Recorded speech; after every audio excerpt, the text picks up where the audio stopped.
실제로 좀 서민층 불법 사금융에 대한 피해 어느 정도 통계로 좀 잡히고 있나요? 굉장히 불법 사금융에 대해서 피해 건수가 계속적으로 높아지고 있다라는 것이 이제 지금의 이제 팩트인 것 같습니다. 일단 대부업에서 이런 불법 사금융으로 넘어갔던 분들이 작년 한 해만 보더라도요. 추산인데요. 한 9만 1,000명 정도 이제 추산을 하고 있습니다. 원인을 본다 그러면 역시나 이제 고금리 상태가 유지가 되고요. 내수 불황 때문에 많은 분들이 이제 동구할 데가 없다 보니까 결국에는 이제 대부업도 안 되고 결국에는 이제 불법 사금융 업체로 이제 넘어가신 분들이 많아지고 있는데 그래서 이제 이렇게 불법 추심도 덩달아서 이제 많아지고 있다라고 보시면 될 것 같아요. 그래서 그렇게 된다 그러면 국민의 삶이 이제 파괴가 되고요. 굉장히 피폐하게 되겠죠. 또 한 가지가 사실 이런 것들이 또 퍼진 이유가 온라인 쪽으로 굉장히 이게 활성화되다 보니까 사실 찾아내기도 좀 어려운 부분도 있습니다. 그리고 더 사실 이제는 불법 사금융에 노출이 많이 되거든요. 그래서 이런 것들 때문에 지금 불법 사금융에 대한 피해가 늘어나고 있고 특히 이제 새로운 이제 불법 사금융 사례도 계속 나오고 있습니다. 그래서 지금 이제 피해 건수를 좀 봤는데요. 불법 사금융 피해 신고 건수가 이제 매년 좀 증가되고 있거든요. 지금 보니까 2024년도 10월 말까지라고 본다 그러면요. 1만 한 1,875건 정도 되는데 작년이 1만 2,884건이었습니다. 거의 이제는 육박을 해서 아마 이번 연도는 이거보다 더 많아질 거다라고 보고 있고 이게 전년 대비해서 13%나 이제 증가된 수치입니다. 그래서 이게 2020년 이후에 5년 중 가장 심각한 피해 사례라고 지금 조사가 되고 있거든요. 그래서 신고 건수도 많고 피해 상당 건수도 많은 거 보면은 확실하게 이제 불법 사금융에 대한 피해들이 점점 더 늘어가고 있다라는 것. 그래서 이제 정부가 이제는 피해 대책에 대해서 이제 발표를 했다라고 말씀드립니다. 예, 말씀해 주신 것처럼 그래서 9월에 금융위가 불법 사금융 척결 및 대부업 제도 개선 방안이라는 방안을 내놨습니다. 핵심은 결국은 등록 요건을 좀 높이고 그리고 이제 불법 채권 추심이라든가 이런 것에 대한 처벌을 좀 강화하는 것인 것 같습니다. 네, 맞습니다. 이게 종합적으로 먼저 좀 말씀드리겠는데요. 이제 정부가 이제 발표를 했는데 불법 사금융의 피해에 대해서 전반적으로 대책을 다 담아냈어요. 저도 보면서 진짜 할 건 다 대책 마련했구나 보는데 더 대표적인 게 인상 깊었던 게 일단 미등록 대부업자라는 이 표현을 불법 사금융으로 이제 정의를 딱 한 거죠. 왜냐하면 대부업 하면은 뭔가 신고된 대부업처럼 보이잖아요. 그렇지 않다는 거죠. 여기는 불법이고 사금융이다. 그래서 이름을 바꿨다라는 거 보시면 되겠고요. 특히 국민 대상으로 해서 이런 불법 사금융에 대한 주의 안내를 했습니다. 대부분의 피해받으신 분들에게 서베이를 돌려보면은 78%가 나 이거 불법 사금융인지 몰랐다라고 응답하셨거든요. 그래서 이제 사전 안내, 사전 캠페인을 이제 강화하기로 했고요. 또한 대포폰 차단 처벌 조항도 아까 말씀하신 것처럼 이런 처벌 조항을 더 강화했다는 부분, 그다음에 금융의 등록 의무를 또 상향시켰습니다. 아무나 이제는 사실상 대부업을 할 수 없도록 이제 했다라는 부분과 그다음에 이제는 만약에 개인정보에 대해서 유출을 했다라고 본다 그러면 그 개인정보 유출하는 부분까지도 이제 처벌할 수 있는 강력한 이제 처벌이 들어왔고 그다음에 또 한 가지가 이제 자기자본 요건을 좀 강화시켰다라는 거죠. 그렇기 때문에 이제 초기에 이제 대부업을 하려고 해도요. 자기자본이 어느 정도 유지가 돼야 된다는 부분. 이런 것도 이제 눈에 띄고 그다음에 또 과태료 기준도 상향을 시켰습니다. 그래서 만약에 불법을 저지르게 되면은 상당한 과태료라든지 추심이 되기 때문에 이런 것들도 이제는 정부가 좀 평균점을 좀 높였다라고 보시면 되겠고요. 또한 만약에 불법 추심이 이뤄진다 그러면 원금과 이자 이거 다 무효다라고 해서 이런 것들도 이제는 정했다라는 거죠. 그래서 제가 봤을 때는 불법 사금융에 불법 추심에 정말 어려움을 당하신 분들은 굉장히 희소식이라고 보시면 되겠고요. 또한 아시겠지만 20%가 법정 이자율입니다. 그 이상은 사실상 이제 무효다라고 이제 보고 있고요. 또 한 가지 눈에 들어오는 게 부적격 대부업자가 있거든요. 이런 분들 그냥 퇴출시킬 수 있는 강력한 권한이 생겼다는 겁니다. 그래서 이렇게 총망라해서 사실상 이런 불법 사금융 퇴출이라든지 아니면 불법 추심에 대해서 막고자 정부가 종합적인 대책을 내놓게 됐습니다. 예, 가장 처음 짚어주셨던 것이 바로 이 미등록 대부업자라는 명칭을 불법 사금융업자라고 이제 바꾼 것인데 결국은 그만큼 이용하시는 분들이 경각심을 훨씬 높일 수 있는 계기가 아닐까 싶습니다. 그렇죠. 그전에 오해가 많았죠. 이게 미등록 대부업 이러다 보니까 진짜 여기가 대부업인 줄 알고 잘못 이용하신 분들이 많았다는 거죠. 그래서 이름을 완전히 바꿨습니다. 이제 불법 사금융으로 이제 바꿨고요. 그러다 보니까 이제는 좀 인식이 바꿔질 거라고 좀 보고 있고요.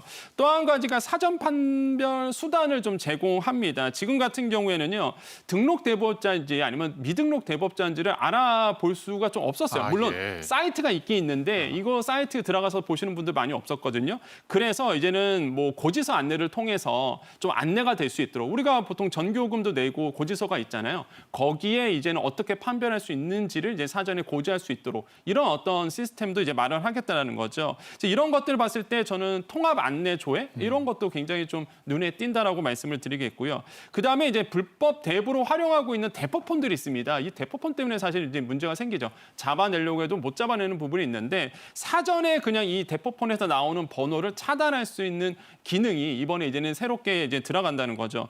사실 이게 이런 게 있었습니다. 이제 금강원이라든지 서금원에서 전화번호 차단 서비스를 신청할 수는 있어요. 근데 이게 광고만 막을 수 있었거든요. 근데 이번에 이제 개선이 됐던 부분이 광고뿐만 아니라 불법 대부 전반에 대해서 만약에 이런 불법적으로 문자를 보낸다. 그럼 그 전반에 대해서 번호가 이제 차단이 되도록 이렇게 신청할 수 있도록 관련 규제를 바꿨습니다. 그렇기 때문에 아마 지금 많이들 공감하실 거예요. 막 전화번호 받아보면 다 무슨 이상한 광고인데 그뿐만 아니라 불법 대부와 관련된 모든 내용도 이제 차단이 된다는 거죠. 확실하게 접근이 이제 막아질 수 있다. 이렇게 좀 판단해 보겠습니다. 예, 저는 이제 관련 기사들 접하면서 대부업 등록을 위한 자본금이 액수가 이렇게 적은 소액으로도 가능한지 처음 알았거든요. 그러니까 개인의 경우에 1,000만 원, 맞습니다. 그리고 이제 법인 5천만 원이었던 것이 좀 상당히 상향이 되고 전반적으로 등록 문턱을 좀 높여서 아무나 이 대부업을 할 수 없게 좀 만드는 것 같습니다. 맞습니다. 이번에 또 눈에 띄는 게 바로 이 부분이에요. 금방 말씀하셨다시피 뭐 대부업 한다 그러면 누구나 할 수 있었어요.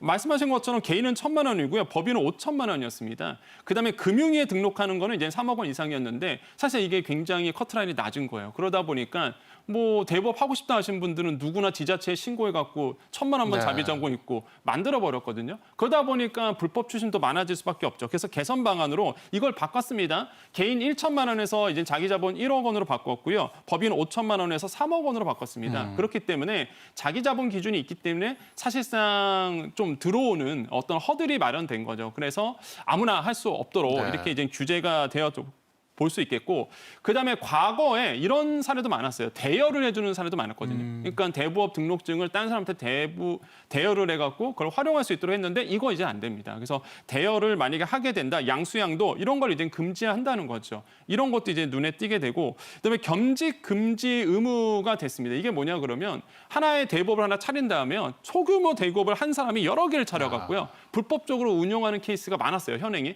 근데 이게 개선이 어떻게 되냐면 겸직이 안 돼요, 이제. 예. 내가 만약에 대부업 딱 차렸다. 그럼 다른 데 가서 이사라든지 이제 경영진을 할 수가 없도록 한 거죠. 그렇게 된다 그러면 이럭저럭 미등록 대부업이라든지 등록 대부업자라 할지라도 이런 소규모 대부업들이 이제 사라질 것으로 보고 있고 또 한 가지가 현장 실태 조사를 더 강화합니다. 현행 같은 경우에는요. 일단 1회 현장 검사하고요. 그다음에 2회 실태 조사를 하고 있는데 대부분이 인력이 없다 보니까 서면 조사로 끝나거든요. 그게 아니라 이제는 정말로 현장에 나가서 여기가 정말로 옳은 대부업자인지 옳게 추심을 하고 있는지 이런 거를 현장에서 체크한다는 거죠. 그러니까 이렇게 실질적인 혜택이 이번에 이제는 대책이 마련됐다라는 게 저는 굉장히 환영할 만하다. 이런 현상이 굉장히 좋은 현상으로 가고 있다고 말씀드립니다. 만약에 내가 지금 너무 어렵고 지금 내가 너무 도움이 필요하다 하시는 분들은요. 꼭 알아셔야 되는 게 개인 채무자 보호법이 시행됐다는 부분. 이걸 꼭 아셔야 됩니다. 왜냐하면 이젠 불법 추심이 안 돼요. 사실상. 그렇기 때문에 이거를 말씀드리겠는데 일단 추심 행위에 대한 규제가 들어가게 됩니다. 추심 행위에 제한이 들어가는데 3일 전에는 무조건 이제 채무자에게 통지를 해야 되고요. 그다음에 일주일에 7번 이상은 안 돼요. 네. 이것도 이제 딱 정해져 있습니다. 그다음에 추심 시간도 정할 수 있습니다. 내가 이 시간대는 전화하지 마세요. 이 시간대는 찾아오지 마세요. 요거 지정할 수 있거든요. 정말 그렇잖아. 애를 돌보는 시간대 갑자기 초인종 울리고 이러면 안 되지 않습니까? 그러다 보니까 이 시간도 정할 수 있다라는 부분. 그다음에 재난 시에도 이제 추심이 유예가 됩니다. 한마디로 정말 뭐 불이 났다든지 아니면은 뭐 홍수가 났다든지 이런 재난 시기 때는 추심이 안 되도록 하는 부분. 이런 것도 이번에 들어왔고요. 그다음에 채무 조정 요청권이 도입이 됐다라는 거죠. 이게 아마 이번 핵심이라고 보시면 되는데 이런 겁니다. 나 지금 채무가 너무 많아요. 나 이자가 너무 높은데요. 이것 좀 조정 좀 해주세요. 내가 지금 잘 갚고 있는데 그러니까 상환 잘하고 있으니까 내가 이거 좀 금리 좀 낮춰주세요라고 이제 요청을 할 수가 있는 부분입니다. 이런 채무 조정 요청권이 생겼다라는 부분을 꼭 기억하셔야 되겠고 또한 만약에 채무조정 요청권을 쓰게 되면은요 그 당사자 그 한마디로 이제 금융권에서는요 무조건 영업일 10일 안으로 당신 된다 안 된다를 알려줘야 돼요. 지금은요 이게 뭐 알려주질 않아요. 이게 내가 왜 떨어졌는지도 모르겠고 이런 걸 모르거든요. 근데 10일 안에는 무조건 고지를 해야 되기 때문에 이 금융차주 입장에서는 굉장히 좀 유연하게 움직일 수 있다는 부분. 그다음에 이제 금융교육 서비스라든지 상담을 좀 강화하게 됩니다. 그래서 여러분 꼭 기억하셔야 돼요. 1332번을 꼭 기억하시면 좋겠는데 이게 불법 사교육 피해 신고 센터입니다. 그래서 이 번호로 만약에 내가 불법 추심을 당했다, 내가 피해를 받고 있다 하신 분들은 적극적으로 신고하셔서 도움을 받아보시기를 권유드리겠습니다. 예. 대책을 보면서 제일 마음에 들었던 게 처벌 강화예요. 그러니까 너무 처벌이 미비하다 보니까 자꾸 불법 사금이라든지 불법 추심이 횡행하는 거거든요. 그래서 이번에 났던 게 이런 어떤 처벌 기준을 대폭 상향시켰습니다. 예를 들어서 미등록 영업한다. 그러면 뭐 과거 같은 경우는 5년 이하 징역이었거든요. 그다음 5천만 원 이하의 벌금이었는데 이제는 5년 이하의 징역에 2억 원 이하의 이제 벌금에 처하게 네. 됩니다. 이것도 개선이 됐고요. 그다음에 정부 금융기관을 사칭한다. 그러면요 이제 5천만 원 이하에서 이제는 2억 원 이하의 벌금 이렇게까지 갑니다. 더 늘어났죠 사실상. 또 최고금리 위반해요. 그러면 5년 이하의 징역 또는 2억 원 이하의 벌금에 또 치게 되는 부분이 있겠고요. 또한 아까 제가 말씀드린 것처럼 이제는 대부업 등록증을 대여하는 부분도 있습니다. 이런 같은 경우에는 이제 5년 이하의 징역 또는 2억 원 이하의 벌금으로 가게 되고요.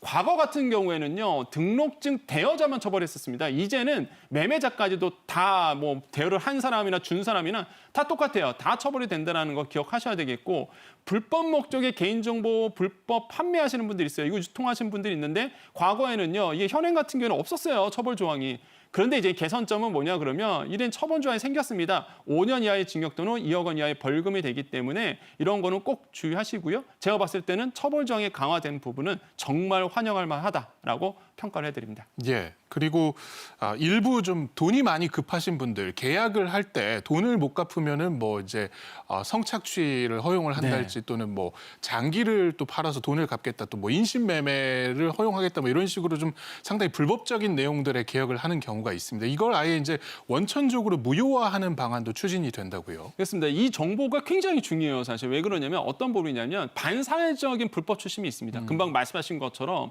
성착취라든지 정말로 뭐 나의 장기를 적출하겠다 막 이런 네. 위협도 하기도 하고요. 이런 부분에 대해서는 아예 그냥 계약을 무효하겠다라는 것이죠. 그래서 개선 방안을 본다 그러면 이 무효하기 위한 사실상 법률 조항을 이제 근거를 마련했다라는 겁니다. 그래서 대부업법 개정이 이제 들어갔던 부분이고요. 그래서 앞으로 뭐 성착취라든지 인신매매라든지 신체 상해라든지 폭행 아니면 협박에 의한 이런 추심 같은 경우 이런 것 같은 경우는 이제 원금과 이자를 원천적으로 무효할 수 있다는 부분 꼭 기억하셨으면 좋겠고요. 그다음에 이제는 불법 금융업자의 범죄 이득이 있습니다. 분명히 이거에 대해서 이제 제한을 하게 돼요. 최고금리가 20%잖아요. 그러면 사실상 불법을 해도요 20%까지는 보장을 해줬어요. 그 전까지는 법이 좀 이상했습니다. 근데 이제는 안 돼요. 6%로 딱 잘라버립니다. 상법에 있거든요. 그래서 이런 6%를 초과하는 이자는 아예 무효화시키겠다는 거죠. 이런 것들은 꼭 기억을 하셔야 되겠고 적극적으로 자기의 권리를 주장하셔야 되겠다고 말씀을 드리겠고요. 또한 채무자 대리인 제도를 이제는 더욱더 지속적으로 운영하겠다고 발표했는데 이 채무자 대리인 제도는 뭐냐면 사실 취약차주 입장에서는 법을 잘 모르세요. 근데 내가 어떻게 행정적으로 대응해야 될지 모르시거든요. 그러면 내가 이거를 정부의 도움을 받아서 변호사를 선임할 수 있습니다. 예. 근데 그 돈을 이제 정부가 어느 정도 다 지원해 준다는 거예요. 그래서 채무자 대리인을 세워서 나는 내 생업에 종사하고 그러면 이 대리인 변호사들이 알아서 나를 대리해서 사실상 내 불법 추심이라든지 불법 대여라든지 이런 것들을 대응할 수 있도록 한다는 거죠. 그래서 이런 채무자 대리인 제도를 지속적으로 운영하겠다는 거고 예산이 2023년도 같은 경우는 8억 9천만 원 정도 됐는데요. 올해 들어와서 12억 6천만 원으로 확보한 상태입니다. 예산을 다 늘렸어요. 예산 있습니다, 여러분. 그렇기 때문에 꼭 채무자 대리인 제도를 좀 활용해 보시기를 좀 권유드리겠고요. 또한 내가 입증 자료 없어도요. 입증 자료 없이 지원 가능하도록 또 개편을 했어요. 그래서 신청하는 방법도 굉장히 유연하게 바뀌었습니다. 바뀌었다는 거 이거 꼭 기억하셨으면 좋겠습니다. 그래서 이제는 종합적으로 본다 그러면 이런 채무자 대리인 제도를 종합적으로 또 실태 조사를 해서 부족한 부분이 무엇인지를 더 보충해 나가겠다라고 이제 정부가 밝힌 상태다 보니까 저는 만약에 채무자 대리인 제도가 더 활성화된다 그러면 제가 봤을 땐 취약차주 중심으로 굉장히 환영할 만하다. 다만 모르시는 분들이 너무 많다는 거죠. 이게 채무자 대리인 제도가 있다는 것도 모르시고 그다음에 있어도 어떻게 신청해야 할지 모르시는 분들이 많다 보니까 이거 꼭 뭐 활용하셨으면 좋겠고요. 그다음에 무엇보다 이 연장 가능 횟수가 1회에 한 번 더 늘었습니다. 예. 그러니까 내가 더 활용할 수 있는 부분이죠. 꼭 그래서 채무자 대리인 제도 꼭 기억하셨으면 좋겠습니다.